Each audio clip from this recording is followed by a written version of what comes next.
because I think she kind of puts herself in the position where she's going to be approached about things. Okay, here we go.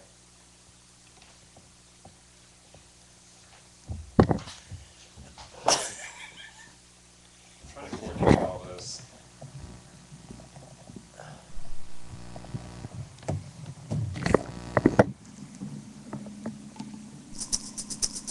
This is Just Keep Breathing with your host, Richard Curtin on Rational Radio.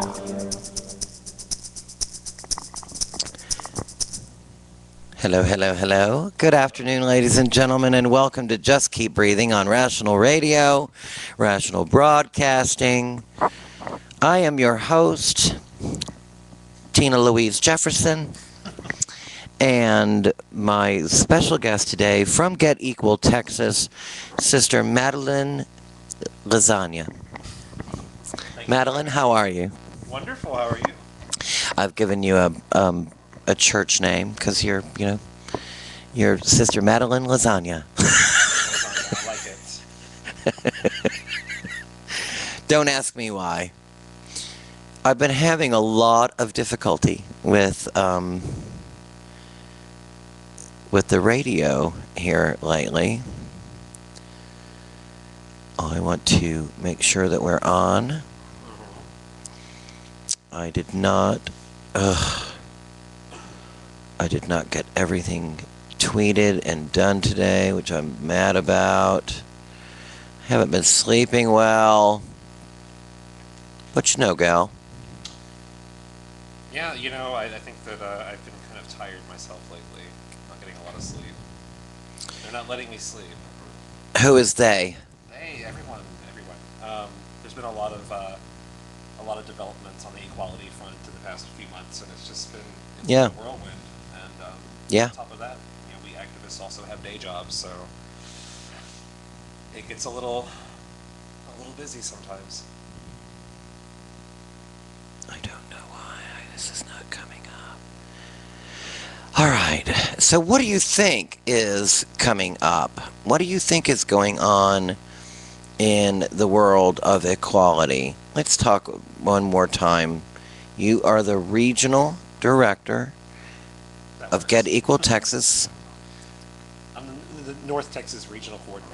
North Texas Regional Coordinator. I can never get it. It's going to have to start writing that down. I'm just going to have to put that on your forehead. I kind of like that it's different every time. It keeps people guessing. So it's a lot of fun. Am I the only one that doesn't get it right? No, it's other people too. It's kind of a game for me now. Every now and then I'll kind of change it a little bit. So it really is you. Yes. You're doing it. Maybe I'm egging it on. You're making everybody guess who you are. I'm just playing along. So what do you think is going on the equality front? I mean, and I agree with you. There has been a lot of stuff going on, and every time that I feel like we take a step forward, I feel like two steps are taken back by someone or something or some organization that is taking away their support, or something happens. The Supreme Court is supposed to make a judgment this month. They are, and I think it's really incredible the way that we're seeing advances faster than we've ever seen in our rights movement. Yeah.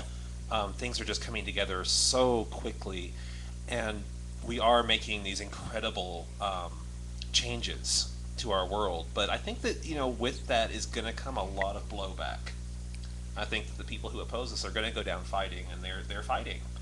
Absolutely, we're going to see people who yank endorsements and who decide they're not going to sign on to equality resolutions because they didn't win an election, and we're going to see these setbacks, but I think they're going to eventually just kind of die out. Let's talk Michelle Bachmann for a moment. Michelle Bachmann. And then I want to talk I want to talk someone else. But Michelle Bachmann, I'm having a little difficulty figuring out what's the truth and not the truth anymore. And I like some of the stories on the Onion and is it The Current? And I don't know when I first read something if it's true or not. I mean, you have to do a lot of other little like quick little searches to make sure that you're reading something that's really news. She is almost like a work of fiction herself. Is she really on a gay cruise? I just saw that in passing. I saw that the other day myself, and I was like, please let it be true. Wouldn't that be funny? I mean, her husband's gonna get laid. That's a series right there. That's like the Gay Love Boat. The Gay Love Boat. Exciting and new. Oh Lord, I didn't. Come out loud. We're expecting you. The Gay Love Boat. Jack Jones. Do you remember him? I do. I love Jack Jones. And you just know if that was true. I mean, they would have to get off that boat as soon as possible because I don't know that Marcus Bachmann would be able to control himself. He wouldn't. No, of course. And I don't think the gays would be able to control themselves with Marcus Bachmann. Because, I'm telling you, I'd hit on him. I would do more. Absolutely. And I would have my phone on record. Yeah, I was going to say, I think you want that scandal to break. Absolutely. I would sacrifice my virginity. I would sacrifice all my morality. Sacrifice all of it, just to get it all on record. I would put all my junk out there and everything if his mouth was on it, or if he was anything. I would let him do anything he wanted to get it recorded. Oh, absolutely. I think that's the new approach to the equality fight. Is let's just get a whole bunch of escorts together. Yes. And sleep with all of them. Yeah. Really? Okay, well, let's talk about guerrilla, how about guerrilla activism? Okay. Let's talk about what happened to Michelle Obama. And that is really guerrilla activism. It really is. So let's recap. Michelle Obama gets heckled by a lesbian representing Get Equal Texas. Representing Get Equal. I believe this happened in D.C. actually. So yeah. It wasn't one of our Texas members. But what did I say? Did I say Get Equal Texas? You did. Yeah, Get That's Equal. Okay. Get Equal. There are actually some in our group who would probably love to take credit for that. And really, it kind of depends on your definition of heckling. Michelle Obama was interrupted during her speech. And this was an official fundraiser for the DNC, and it was happening in a lesbian couple's home. And Michelle wasn't going to mention anything LGBT related during her speech. She was there to talk about children, which is a worthy cause. But this activist did pay $500 for her ticket to be there, and the mindset was, if Michelle is going to be asking for gay dollars, we're going to address this executive order that her husband has basically been ignoring for 5 or 6 years now. And what is that executive order? It's an executive order barring workplace discrimination by any business that does business with the federal government. Very good. And actually would protect over 30% of the American workforce. And the Obama administration's approach to it has been they'd rather see, employment non-discrimination happen legislatively. But I believe the Employment Non-Discrimination Act has actually been written in existence in its current form for more than 14 years and has not been advanced by Congress. So, it's one of those. I just got a glimpse of how ridiculous we look talking about this. Okay, sorry. Because it's really. Don't you believe that that's a no-brainer? It really You would think that it would be, and it's. I think it's such a no-brainer to me that it's. I'm actually not surprised when I talk to common people on the street who have no idea that you can be fired for being gay in Texas. No idea, because it just seems like such a simple, basic right. So I think Michelle Obama handled it really well. Um, Considering she's probably never been put in that position before, I think that I don't know how I would have reacted. So Well, I mean, and I believe that your word is extremely correct. In the middle of her speech, she was interrupted. I don't really believe it was heckling, but there was no name calling going yeah. on or anything like that. Well, and there was a challenge. Mhm. Was a challenge. However, heckling to me is, yo, mama's so fat. Her jokes are bigger than yours. Exactly, and there was none of that happening. It was really, it was more of an activist doing whatever is necessary to get the message across to Barack Obama. And Michelle Obama has his ear, if nothing else. Whatever role she plays in the Democratic Party, she does have the ear of the president. Well, and now she is, she's the first lady. She's the first lady, and she's attending fundraisers and officially raising money for the Democratic Party.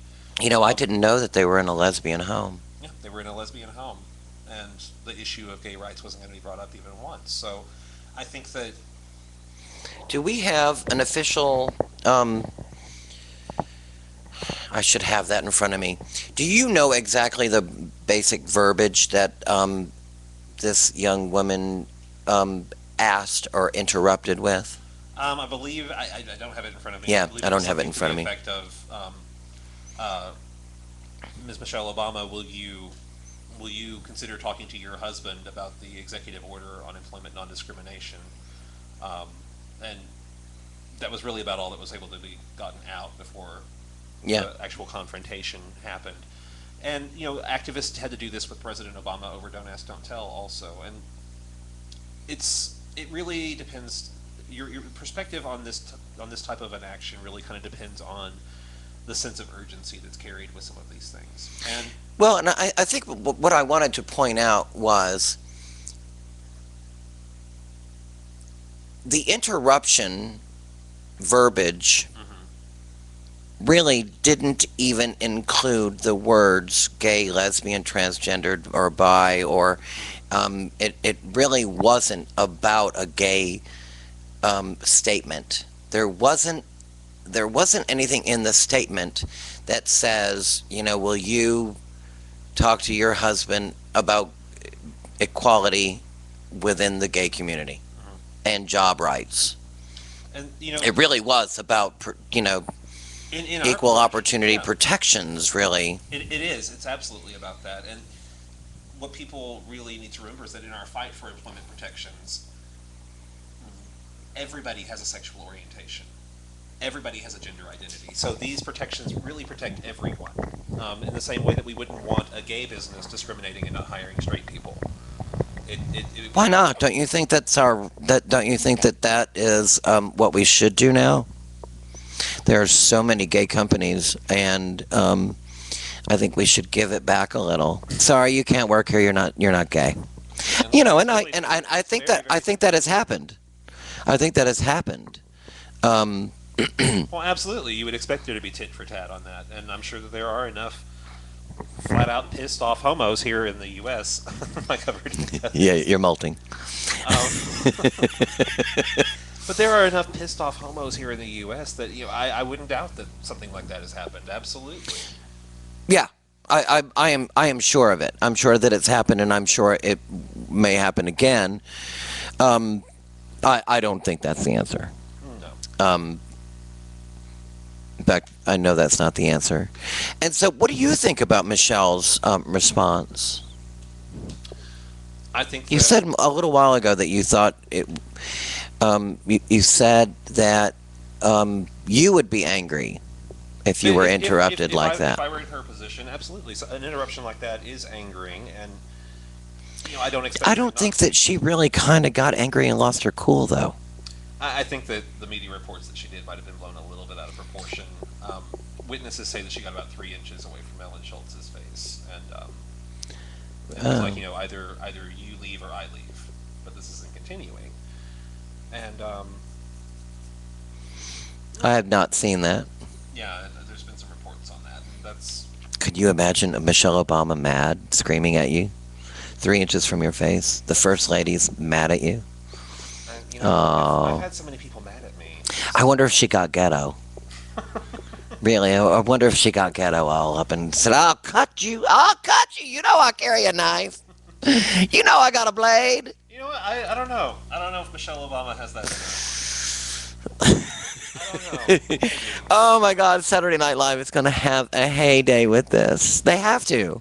I think so. They have to. I mean, really, Michelle Obama, did she really lose her cool? And if she did, what exactly did she say? Yeah, and that's all hearsay because the White House released an official transcript of the speech that didn't include any of the confrontation. So really, all we have is hearsay. And I mean, I've just never seen the community so divided over something. It's really interesting. It's been very, very polarizing. In many different directions. There are members of the LGBT African American community who are very upset about this and really consider some of it thinly veiled racism. And Oh, come on now. Now. no, I mean, I've actually received personal messages that if this president was white, he wouldn't be doing this to his first lady. And I think that What? there's some reason. But wait a minute. There's been a lot of reason in our movement for minority groups to be suspicious. I think that a lot of our leadership has been very exclusive of racial minorities in our movement. I really don't feel like it's my place to comment one way or another on this particular issue, but I mean, there's been, and of course you have the establishment types who are very upset that we're ruffling the feathers of one of our allies.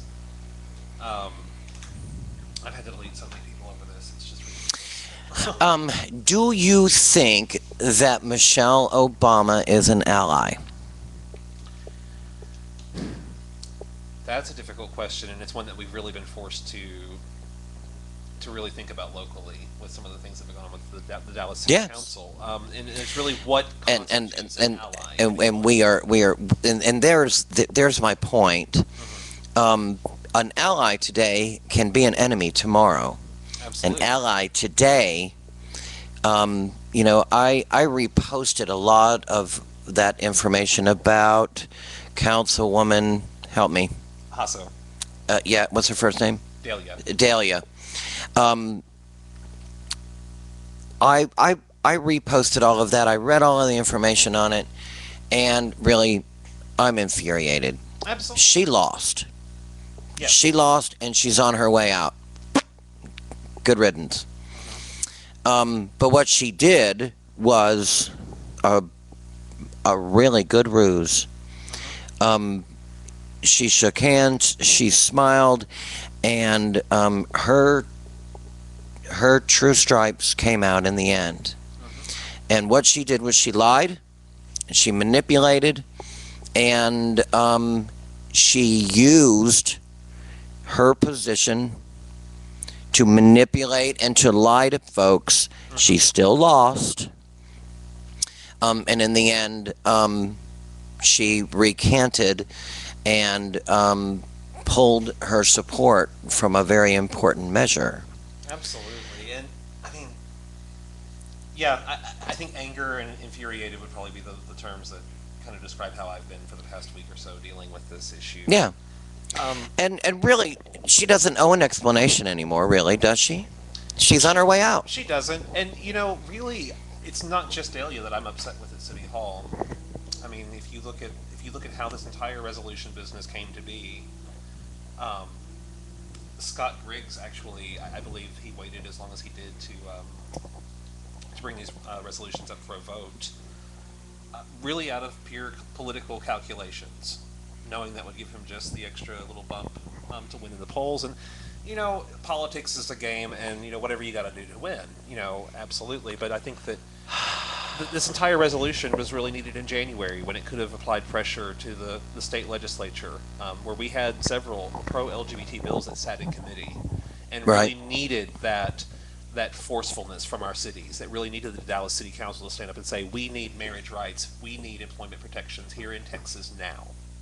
And that would have been useful in January after Councilman Griggs brought these resolutions up for a vote. But they waited. They waited until it could be a political football. And that's, I think, where most of our community is upset, is that our rights, the lives of thousands and thousands of people in Dallas they're playing politics with them. And it's insulting, and we should be insulted. We should be angry at the mayor, absolutely, for pulling the resolutions off of the agenda.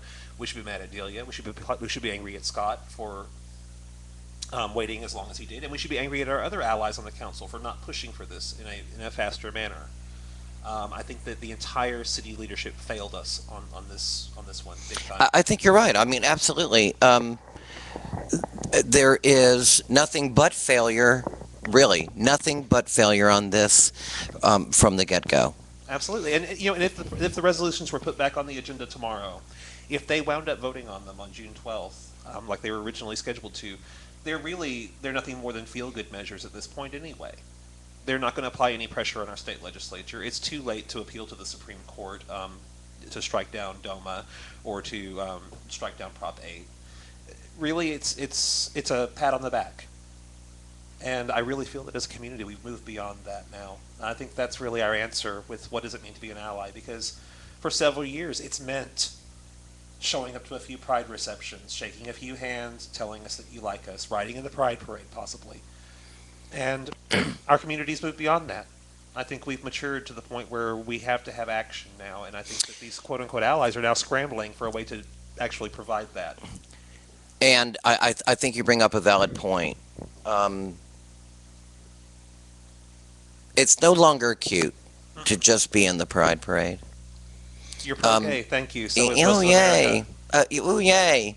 You're a civilized person, yay. At some point, I do expect more. I do want more. And I like the young lady who yelled at Michelle Obama. I like her. Want my protections. I like her. Want to be able to marry my partner. I am tired of feeling like a second-class citizen. And I think, yeah, I need more than just than just you riding and waving at the folks at the Gay Pride Parade. Exactly. And, I need more than that. Honestly, And I would prefer that you didn't do that, actually. I would prefer that you didn't do that. I would prefer it that you speak louder than that. I don't need you to wave and throw some beads. throw some beads and have your little sign on your card from, Park Cities Ford. I really need you to walk the walk. Well, and honestly, the way that I feel about the mayor right now, I am personally appealing to the Tavern Guild to officially disinvite him to the Pride Parade. I think that he has shown his true colors, and at this point, most people in the community would find it insulting for him to be riding in the parade, because every chance he's had to actually represent us, to bring back he's anything failed. tangible for our community, he has absolutely failed. Yeah, he has. Oddly enough, what he said to me at the protest last week was, well, I haven't failed you every single time. And when we fired back with, actually, we're the ones keeping score, and yes, you have. Yeah, you have. You haven't done even the simplest thing for us, and I haven't. Let's talk about that a little bit more in detail. Get Equal Texas. Basically, can we call it? You stalked him a little. We call it haunting. It's a haunting. Tell us a little bit. Tell us a little bit of what. Why don't you recount it?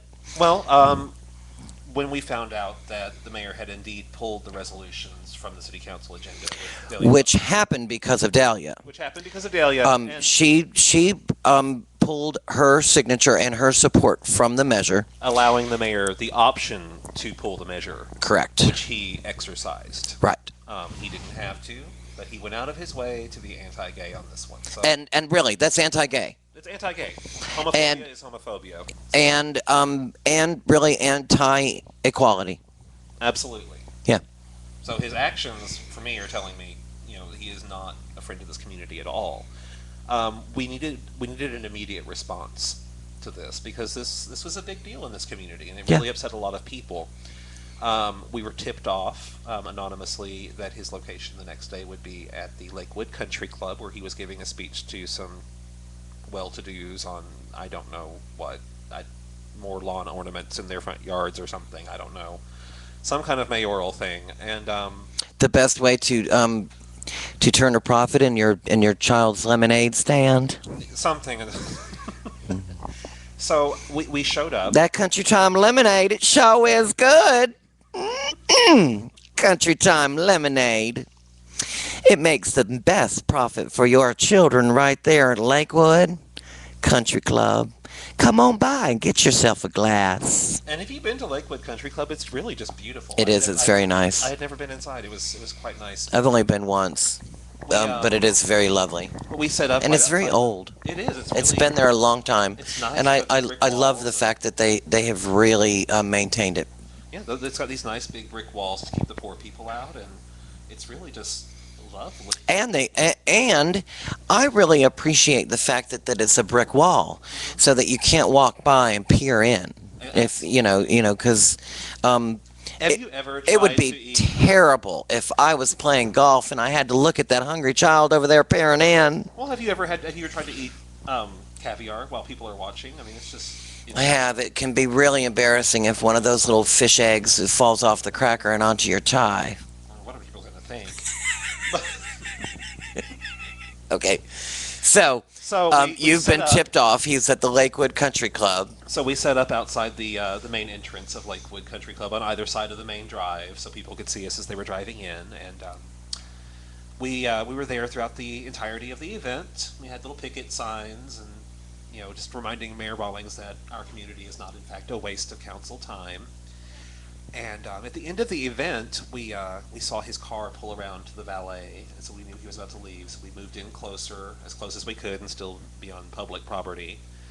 And the car pulled around, and he got out and walked up to the protesters and started shaking hands. And then something beautiful happened, and one of our activists, C.D. Curvin, actually stuck out her hand and forced him to shake it, and said, "My name is C.D. Curvin, I'm with Get Equal Texas, and I'd like to know how you can call yourself an ally to our community, yet every time you've been given an opportunity to represent us, you've failed us."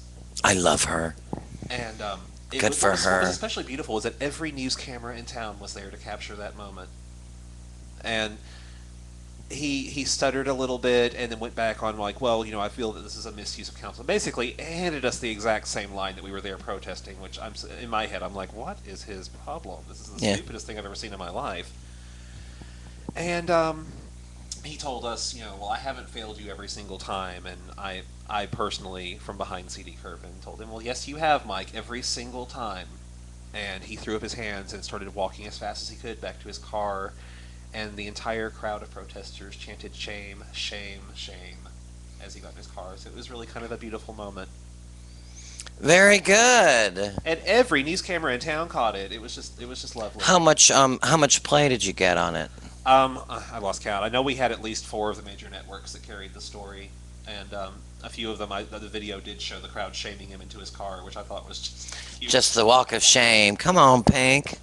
I mean, Yeah, the walk of shame to your car. Come what on. did he think he was going to accomplish by coming out there and talking to us? Yeah, and but the bad thing about that is that he did that because it only, you're in a no-win situation. You're one again. How many protesters were there? I think we had 15. 15. Okay. One against For 15. 1 day's notice during the week was not bad. One against 15. You're gonna lose. Well, especially if you're coming out there to hand us the same story that we're protesting. Right. What makes you think that's going to sound better in person? Yeah. It was actually a little bit more insulting in person. Yeah, it is. Mhm. Yeah. It's like, I can thanks. read you're ugly. I can read you're ugly, but when someone says it to your face, you're really ugly. Mhm. It does hurt a little more. Mhm. you can dismiss the words sometimes when they're written, because you can put any kind of emphasis into it you want. But it's really hard. It's really hard when you look at someone's face, and you not only feel the venom, but you smell it, you see it, and you feel it. Mike Rawlings is a politician, and I think Sure. what we're experiencing here is what I'm really coming to call more often political homophobia. Do I think that he personally hates gay people? No. I don't think he's necessarily your traditional bigot. But I think that there's a certain level of, and not only from him, but from many members of our city council, a certain level of political homophobia, where they want to align themselves with us just enough to get our money and our checks and our support, but they don't want to piss off their other friends either. He's basically told us as much last year during the sign the pledge nonsense, where he basically said he wanted to remain neutral so he could be an ambassador to both sides of the issue, and somehow giving us equal standing with the religious nut jobs over at First Baptist. And it's personally insulting to me because, to me, we're not equal to that. Love is never going to be equal to hate. Common sense is never going to be equal to flat out bigotry. So the fact that he gives them that credibility kind of bothers me, I guess. But he's basically said as much, that I'm a politician and I want to keep everyone happy, so I'm not going to support you too much because it might ruffle feathers over there. Yeah, it might That's not cause being me a to lose a little support over there. That's not being our friend, and to me, that's almost more bigoted than being Robert Jeffress for First Baptist. Well, it is certainly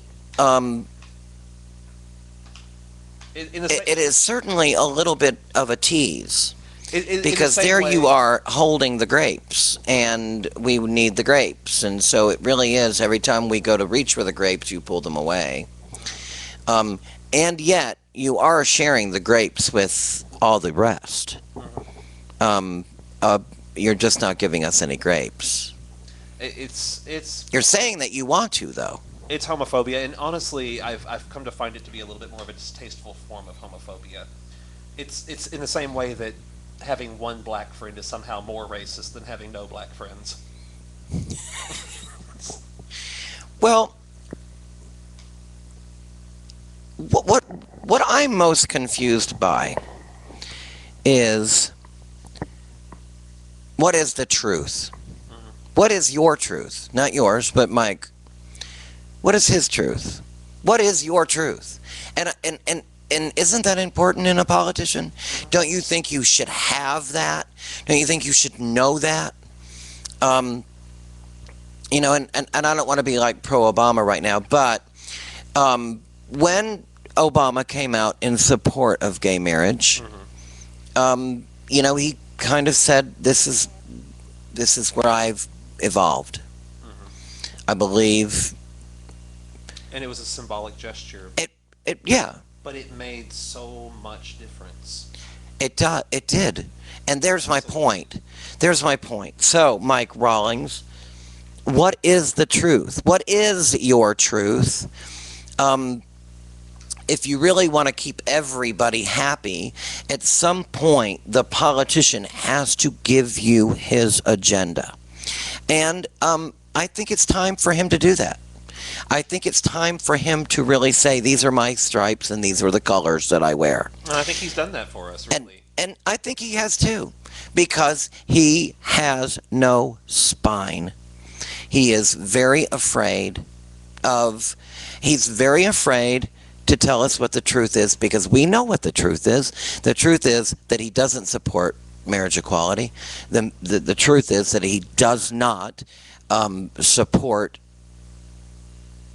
protections for GLBTQ people, and I included the Q. I'm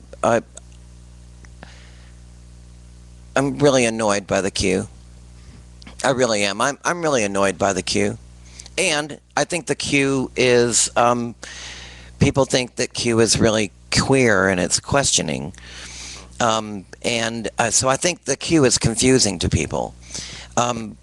Why do we have to include people who are questioning? I think that's stupid. think I really do. I think it's stupid. Well, it really that you should just say everybody, because I think everyone questions at some point. Well, yeah, absolutely. I mean, it's called adolescence. I don't. I didn't just wake up one day and say I'm gay. I like dick, and and I just came to this realization, and that's just how it is. It's an evolution that I think everyone goes through. I just don't think. I do not think that it's appropriate. I really don't. I don't think that we.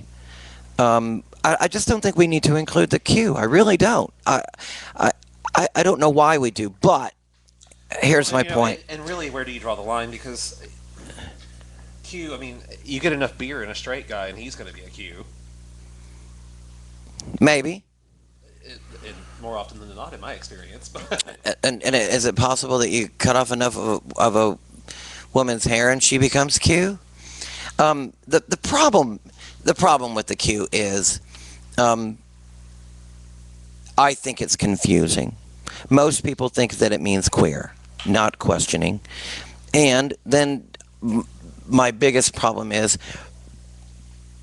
why are we including people who may or may not be included? Is it a fad? Is it a phase that you go through? And so, I'm Q first before I become T? Well, I hope so. I hope so, and so that's my point. Well, I don't think it's solid enough, and I don't want it included. At some point, are we going to include X, Y, P, Z, F, P, N, T? There's T's already included, there's a but power in choosing a side, especially at this moment in history. There's a power in choosing. And I think it's time for Mike Rollins to show us and to tell us what side he's really on. And He's him and hawing too much, and I'm tired of it. And until he does that by signing a resolution, or by signing a pledge, or by taking some kind of substantive stand for LGBT rights, we cannot believe him when he tells us that he's supportive. Yeah. Or say, I just don't support this and I'm not going to push any of this through, which is what he's doing. He's just not saying it. Absolutely. And it's really everyone at City Hall right now, and I think that one of the problems is that we do lack open LGBT leadership at City Hall. There's no one there Anymore. There is Adam Madrano, who everybody knows is gay, but who is not out of the closet, which, I mean, don't even get me started on that. I find that if you're not ready to be out, you're not ready for public office. In my personal opinion, it flies in the face of Harvey Milk and many other people who've come before him who were bold enough to be out of the closet and to establish political careers. And the fact that he was supported over an openly LGBT candidate in the race by our own organizations kind of bothers me. But we don't have representation at City Hall. We have allies. It bothers me too. But we have allies at City Hall. And that's not the same thing as a friend. It's not the same thing as someone who's going to take action. City Manager Mary Shum just received an award at the Pride reception, and she so far has refused to put this resolution item back on the agenda. She's the only other person who has the power to do that, and so far has refused to do so. What was her award? I don't know about kind this. Of like Ally of the Year or something. I don't know. And I'm like, well, okay, and it's great that she's been supportive, but right now she's not. She has the power to put this resolution back on the agenda. It's the right thing to do, and she hasn't done it yet. So let's give her an award. Yay! It's kind of like GLAAD. HRC. Before we run out of time, let's talk about this weekend. Tonight we've got Metro Ball, and Thelma Houston's going to be performing at Station 4. It's kind of the kickoff to Razzle Dazzle Dallas. Don't Leave Me This Way. Don't Leave Me This Way, yes. And she's performing at the AIDS fundraiser at Station 4 from 7 to 10. It's called Metro Ball. This is like their I don't know, 7 or 8 now, maybe 5 or 6. Please go. We need the money. It's at $30 at the door. Tell Me Houston's going to be singing live on stage about 8:30, 9 o'clock. Chanel Masters is also opening for her, which is exciting. Nice. And so tomorrow, Razzle Dazzle Dallas for the first time is going to be at Main Street Gardens, Yes. downtown, Very exciting. which is like the corner of, Main and Harwood, I believe. okay, yeah. Well, that's where the parking garage is, which is right next to it. And it's just like, it's a great little downtown. It's a really Garden. Nice, it's a really nice venue. It's got a large open space.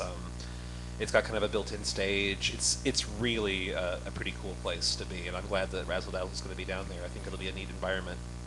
And so tomorrow at 7 o'clock, actually at 6:30, Actually, it's 6 o'clock. 6 o'clock We are asking people to go ahead and gather at City Hall. at City Hall, yes, okay. We'll have a brief rally at City Hall for civil rights, and we are going to make mention of the recent dealings at City Hall. We are going to make a statement to Mayor Rawlings and the rest of the City Council about what it means to be an ally.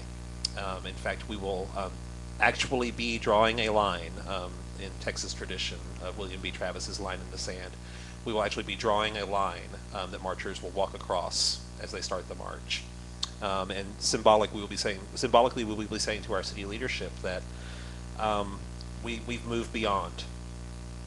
We've moved beyond pride proclamations and pats on the back. We need you with us. We will march from there to Main Street Gardens, where we will party down at Razzle Dazzle.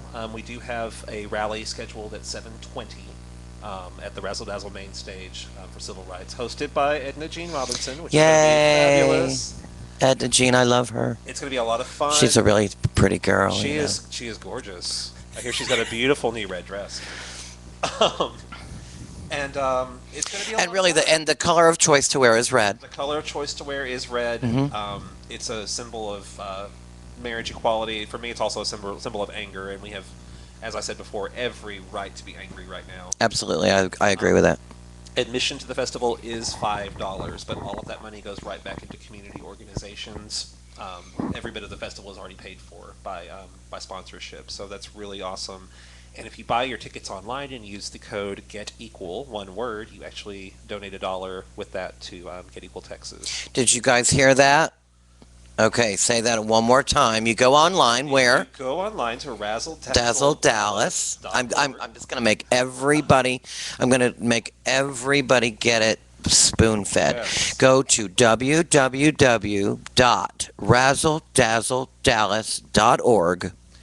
and click on purchase tickets, and there will be a place there for you to use a code. If you use the word Get Equal, all one word, $1 of that $5 ticket purchase goes straight to Get Equal Texas and the fight for equality right here in the Lone Star State. So it's definitely worth your money, and all the rest of the money goes to help out other organizations, local AIDS charities, Resource Center Dallas, a lot of really worthy causes. So you'll be helping people out, and you'll be having a great time, I promise. Daniel, what drives you? What is driving you? I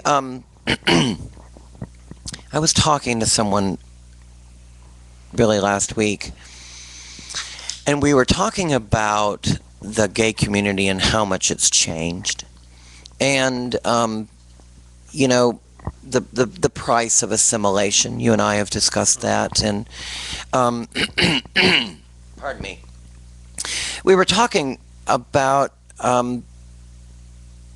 kind of missing the days of anonymity and missing the days when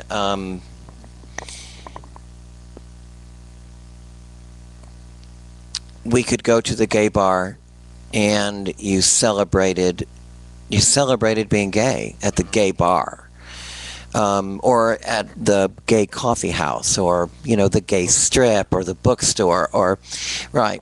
And pardon me. I feel like we had a greater identity of what we were and what we are, what we wanted to be. And with assimilation, what we are has really been watered down. And I'm not saying that this is bad or good. I'm just saying It's that the we were future, talking right? about, It's where we're inevitably headed. right, we were talking about assimilation, and we were talking about really the way things were, and the way things are. In the gay bar now, no matter where you go, you can even go to a periphery bar, meaning a bar that's gay but is not on the strip, or it is not located near another gay bar, or it is in the country somewhere. You're going to find straight people in it. Barbara's Pavilion is a perfect example. Yeah. You go in there for karaoke night on Thursdays, and Barbara's Pavilion closed. what? It closed one day last week. Okay, this is why I haven't been in a few weeks. Isn't that sad? That's very sad. That place has been around forever. I It's used sad to- it closed last week. I used to tell people when we would come in there, I was like, "This is what gay bars were back in yesteryear," and it's what I remember them being like, really small and kind of smelled like pine sol and pee. But Why is that? I don't know. It's a weird combination. Well, I get the pine sol. I never got the pee. Yeah, it's like, well, it's usually close to the restrooms. You can smell the pine sol and pee. It's like, okay, interesting. But So, but I think in the process of that, what is driving you? Because one of the things, activism has changed as well. And it has its ups and downs, really. I think that since 2008, we've seen a spike in street level activism that had really been missing for a while. And I think the assimilation is a natural. I think it's a sign of the progress that's been made. When our movement first started to come out to be gay, it oftentimes meant to lose everything and everyone in your life. And so all you were left with was yourself. And so for that reason, we became very in touch with that. We became very open. We celebrated our very existence. And with each other. With each other, absolutely. Yep. And that's kind of the history of why so many gay men hug each other. It's because nobody else does. Exactly. Nobody else wants to. They might get something. I think that, and it may sound corny, but I think that it's love. I think that's what drives me. I think that's really, it was love that built Oak Lawn, Cedar Springs area back when I'm talking about when a lot of us had no place else to be or no place else to go or no place else that wanted us. It was love that brought our community together to care for everybody during the darkest days of the AIDS crisis. It was love, really, that shattered Don't Ask, Don't Tell. I think that really that's really what binds us all together, and I think that's really what keeps me going, is that I do love this community. I do love my friends. I love my partner, and because I love these people, because I love myself, I'm going to stand up and I'm going to make this world a better place than it was when I got here. And Yay! I mean, really, seriously, good for you. There's, and the same question was asked of me. Why do you do all this stuff? And my question was, why don't you? And he said to me, well, I don't do it as well as you do. And I said, okay, then stand behind me. stand behind me. I need your fist in the air when we say love is stronger and we put our fist in the air. We need the sea of fists. We do. And so I really need you to help spread the message, get the message, and push the message. And I need your fist in the air. I've heard it said 1,000 times. I've had people say similar things to me. I can't do that. And you know what? And there are some of us who can. We do everything. I am organizing protests. I've helped lobby. I've spoken at city council. I've written letters. It's exhausting. We realize that not everybody can do everything. Yeah, like and that. not everybody. I don't expect everybody to be able to masterfully handle the microphone like Absolutely I not. do. It's But a rare gift from God. I don't expect anybody, to don the polyester clothing that I can don and be able to do it With that kind of style. with the panache that I can walk it off with. But Everybody can do something. everybody can be involved when it comes to your protections and your equal rights. Everybody can write a letter. Everybody can make a phone call. And These things are not difficult to do. I am tired. I am tired of. I am really tired of the polarizing separatism. You know, where half of the world wants to remain in that time frame when you just didn't talk about it. My lover is my roommate. He's my friend. No, he's not. Oh, friend is such an infuriating word. Oh, well, don't get me started on friend. My partner got friended recently at a birthday party by a member of my family, and I nearly went ballistic. Oh, Daniel, is this your friend? Mhm. Oh, no. I had to leave the room. No, he's my butt muncher. I mean, really, I'd rather have you call him that. It's acknowledging the fact that our relationship is a little bit more intimate, you know, than being friends. And I hate it when is this your friend? Are you gonna say that about her too? Because I walked in with Angela.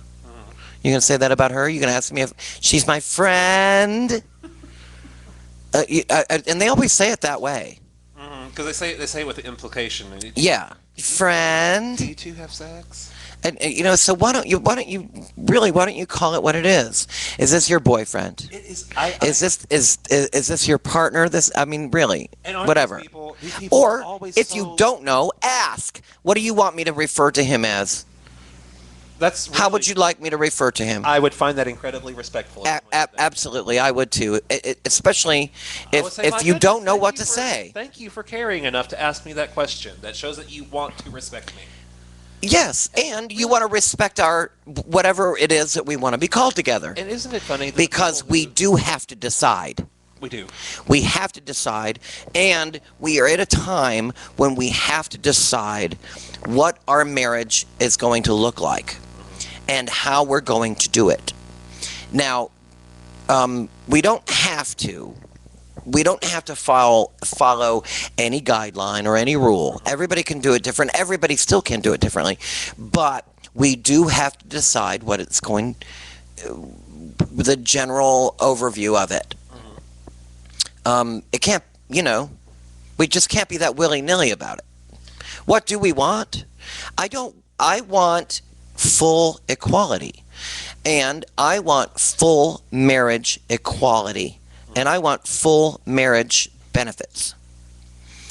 I do not and will not accept marriage between two same-sex people. I will not accept for it to be called something different. Civil union or domestic partnership. It cannot ever be called something different. If it's going to be called something different, then it will be treated differently. I just recently gave this example to someone who said, I just don't understand why civil union doesn't work. And I looked at her and I said, I don't understand why you got voting rights. I don't understand why it couldn't be called a woman's opinion. But exactly. Because if we called it a woman's opinion, it would have a different outcome. Well, I mean, I just don't understand why African Americans weren't content with their own water fountains. I don't understand why we would allow black and white people to get married. It's the same thing, isn't it? Mm-hmm. I don't know why we called that. Why didn't we call that abomination? I'm sure they did.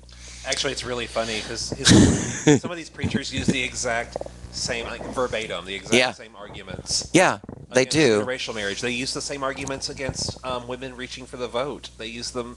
They use their Bible to justify slavery. When will we? What's going to be next? What is going to be next? I'm just covered in stuff. You are melting all over the place. What is next? And I've thought about that because we will get we will Absolutely. get rights, We and will. we will get full marriage equality. I want to move to France, just because, yay, France, You want to be all bougie and eat a baguette and, and sing La Vie en Rose, sing the Viagra. and listen to Edith Piaf as I walk down the cobblestones. Um, Je m'appelle Nadine. I'm working on my French. Um, so I found that French actually sounds a lot better from the American mouth if you're slightly congested. yes, I bet, and you have to. If you're a little bit phlegmy. Well, it does help. It also helps if you're speaking Yiddish. So how you can do that is just carry milk around, and drink milk right before you speak Yiddish or speak French. That's a good idea. Yes, I know these things because I'm a linguistic kind of guy. We've gotten silly, which is good. Normally we get really mad, angry. Yeah, Damn it! I am so tired of being angry. I really am. I would love to organize an event that not be a protest. I'd like it to be a street party or something, Celebrating a win from the Supreme Court, and I think it's coming. And that's C.D. Curvin said it best in the Dallas Voice article this morning, and I'm going to echo that. I want this to be remembered in history as the time that we as a community fought City Hall and we won. I want this to be remembered as the time that we fought hate and intolerance and we won. And I think we're on the verge of that. And I think we are too. there's so much weight to that statement when you think about it. I think that And CD we is won. really CD is got the right attitude about it, because I think for such a long time we've always thought that we can't win, that we don't have enough support, and now we really do. Equality starts from within. If you really believe you are a free and totally equal person, you will not hesitate to stand up for your rights. Absolutely. You will not tolerate it for a second if someone is trampling on your rights as an American citizen. Yes. If you believe that you are free and equal. And I think that it starts from within. And not only that, you deserve. Mhm. You deserve. Deserve and demand. Okay? I think you have to feel that you deserve it. There is a really interesting article right now that's being floated around Facebook, and I read it yesterday, and I posted it to my Facebook, about a mother. It was a story about her gay son. Did you read it? The one that died of an overdose. He was a beautiful boy, and at 12 years old, he told his mother that he was gay. And so for the next 6 years, they prayed, and they went to church, and they sent him to camps, and he went to anti-gay, change me camps, and Because all of that helps. because it all changes you, of course. Absolutely. And what he found at 18 is it didn't. And he was so distraught that he left their home, and he subsequently started using drugs, and he became a major drug user and an alcoholic. And the prodigal son did return.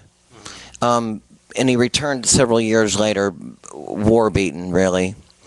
And they welcomed him home. And shortly after he did come home, it was like within a year, but it was like 8 months later, he ran into some old buddies. It turned into heroin and drug use, and he died. And now this family is extremely distraught because they realized that the 6 years that they taught him to hate himself, and that they taught him that he was not worthy, they taught him that what he was an abomination. And so it's learned behavior. When are we going to start? And then I have to tell you about another little story about a woman who they have a 6 or 7 year old son who's in love with one of the boys on Glee. and he knows that he's gay. He knows that he's going to have boyfriends in the future, and he wants that young man to be his husband later. And they are nurturing him, and they understand it, and they are really they are fertilizing him to turn him into this beautiful flower of whatever it is, even if in 10 years he's straight. But today he's identifying as a gay boy, and we know. And today he knows that his parents love him. And he also knows that it's acceptable. He also knows that he's worthy. He also knows that he deserves love. And his parents are supporting it. And what they're doing is they are giving him the tools to be a healthy adult. And what this other family did was kill him. And how long is it going to be okay for that story to be repeated? Well, and Because I've heard, and it's tragic and it's sad. yeah, it is. And we've heard it so many times in this community. How long is that going to be okay? How long is our community going to sit by and say, "Oh, it's just another one. Yeah, It's another log on the fire." yeah. And Because he wasn't strong enough, But we are all strong enough. I'm tired of our community having to be that strong. Yeah, me too. Because it's not something that everyone can do, and that's why LGBT youth are 3 to 5 times more likely to commit suicide. We're not made as human beings to deal with that kind of pressure and that kind of... Day after day, for year after year after year. It wears on you. You've been listening to Just Keep Breathing. We're going to do a quick little recap. We want you to go to www.razzledazledallas.org. Click on the Click on buy tickets. Buy tickets. The passcode is get equal one word. And come by tomorrow for Razzle Dazzle Dallas. Starts at 7 o'clock. But first, at 6 o'clock, we're meeting at the City Hall. And we are going to march to Main Street Gardens from City Hall. We start getting together at 6 o'clock and we march at 6:30. And we'll be there in about 20 to 30 minutes. Mm-hmm. The rally starts at 7:30. 7:20. 7:20.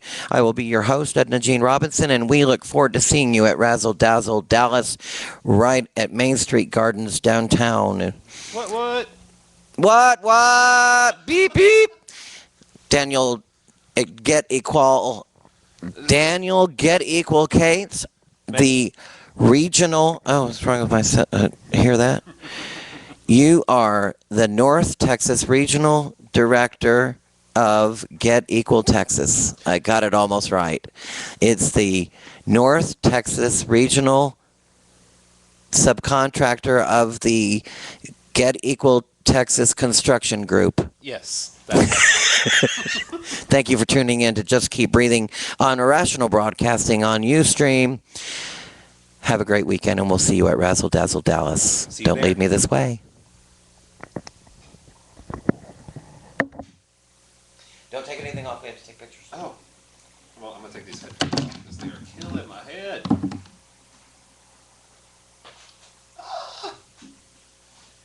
I've got like a crease in my head.